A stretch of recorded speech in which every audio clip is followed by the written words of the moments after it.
بسم اللہ الرحمن الرحیم۔ انسان کو زندگی میں کچھ ایسی مجبوریاں پیش آ جاتی ہیں کہ جہاں اس کو قسم کھانے کی ضرورت پڑتی ہے۔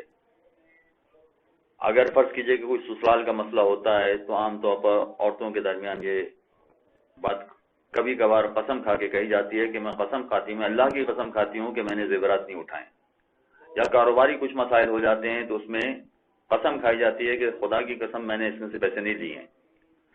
یا مثلا باپ نے بیٹے سے پوچھا کہ تم نے پھر دوبارہ سگریٹ پی، وہ کہتا ہے خدا کی قسم میں نے سگریٹ نہیں پی ہے۔ اس طرح کے بہت سارے معاملات آ جاتے ہیں کہ جہاں پر قسم کھانے کی نوبت آ جاتی ہے۔ یاد رکھیے کہ معاشرے میں جو قسم کا طریقہ کار ہے وہ شرعی قسم سے بالکل مختلف ہے۔ معاشرے میں عام طور پر جو قسم کھائی جاتی ہے وہ ایک واقعہ گزر چکا ہوتا ہے، اس کی قسم کھاتے ہیں کہ میں نے پیسے نہیں نکالے، میں نے زیورات نہیں نکالے، میں نے سگریٹ نہیں پی ہے، میں نے ایسا کام نہیں کیا ہے، یعنی ماضی میں جو ہو چکا تھا اس کے بارے میں قسم کھائی جاتی ہے کہ یہ کام میں نے نہیں کیا ہے۔ لیکن شرعی اعتبار سے ماضی کی قسم کی کوئی اہمیت نہیں ہے۔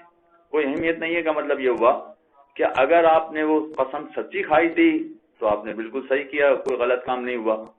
لیکن اگر آپ نے جھوٹی قسم کھائی تھی تو انسان جھوٹ بولنے کا گناہگار ہوگا مگر جھوٹی قسم کھانے کا گناہگار نہیں ہوگا۔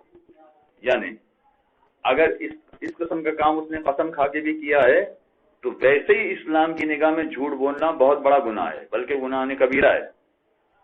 تو جو جھوٹ بولنے کا گناہ انسان کو ملتا ہے وہ گناہ اس کو ملے گا۔ لیکن اگر فرض کیجئے کہ کوئی ایسا معاملہ پیش آ جائے کہ جس میں قسم کھانے کی بات ہو اور مستقبل میں ایسا کام کرنے کی بات ہو، یعنی اگر کوئی اپنے باپ سے کہے کہ خدا کی قسم آئندہ میں سگریٹ نہیں پیوں گا، یا خدا کی قسم میں آئندہ اپنے فلاں دوست سے نہیں ملوں گا، تو یہ مستقبل کی بات ہے، یہ قسم صحیح ہو سکتی ہے۔ مگر اس میں پھر سوال کیا جاتا ہے کہ ہم نے قسم کھائی ہے قرآن مجید کی، ہم نے قسم کھائی ہے جناب عباس کی، تو کیا یہ والی قسم صحیح ہے؟ معاشرے کے اعتبار سے یہ قسم بڑی خطرناک سمجھی جاتی ہے۔ اگر فرض کیجئے کسی نے قرآن اٹھا کے قسم کھائی ہے تو وہ بڑے گھبرا رہے ہوتے ہیں، ڈر رہے ہوتے ہیں، اور ان کو ڈرنا بھی چاہیے۔ اگر وہ جھوٹی قسم کھا رہے ہیں تو ایسی صورت میں ان کو ڈرنا چاہیے۔ جناب عباس کی قسم کھا رہے ہیں تب بھی ان کو ڈرنا چاہیے۔ لیکن شرعی اعتبار سے یہ قسم نہیں بنے گی، اس لیے کہ شرعی اعتبار سے قسم وہ بنتی ہے کہ جس میں اللہ کا نام استعمال ہو۔ اللہ کی قسم آئندہ میں سگریٹ نہیں پیوں گا، اللہ کی قسم آئندہ یہ والا کام میں نہیں کروں گا۔ یا شوہر اور بیوی کے درمیان ہو جائے کوئی معاملہ، اگر بیوی شوہر سے کہہ رہی اللہ کی قسم آئندہ میں ایسا نہیں کروں گی، تو اگر اللہ کی قسم کھائی گئی ہے تو شرعی قسم صحیح معنوں میں بنے گی، اور وہ بھی مستقبل کے بارے میں۔ مستقبل کے بارے میں بھی ایک بات پیش نظر رکھنا ضروری ہے کہ قسم ایسی چیز کی کھانی چاہیے کہ جس میں وہ کام کرنا اس کے لیے ممکن ہو۔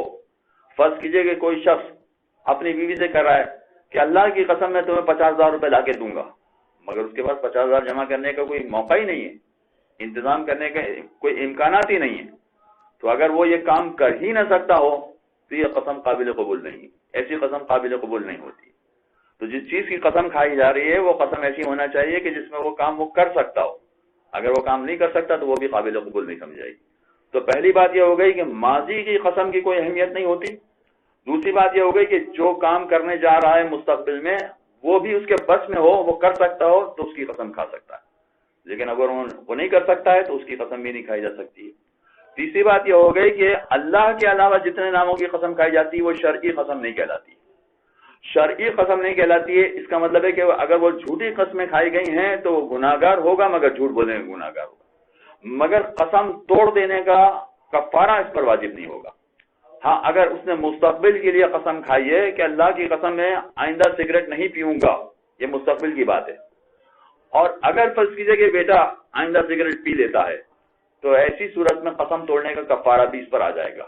اور قسم توڑنے کا کفارہ ہوتا ہے یا تو 10 غریب افراد کو، 10 غریب شیعہ افراد کو کھانا کھلائے پیٹ بھر کے، یا ان کو 10 غریب افراد کو پہننے کے لیے کپڑے دے، یا تو 10 غریب افراد کو پیٹ بھر کے کھانا کھلائے یا 10 غریب افراد کو پہننے کے لیے کپڑے دے، یہ اس کا کفارہ ہوگا۔ اور اگر کوئی شخص یہ کام نہ کر سکتا ہو تو پھر 3 روزے رکھے۔ تب جا کے قسم کے کفارے کی ادائیگی ہوگی. وصلی اللہ علی محمد وآلہ وسلم. اللهم صل على محمد وآل محمد.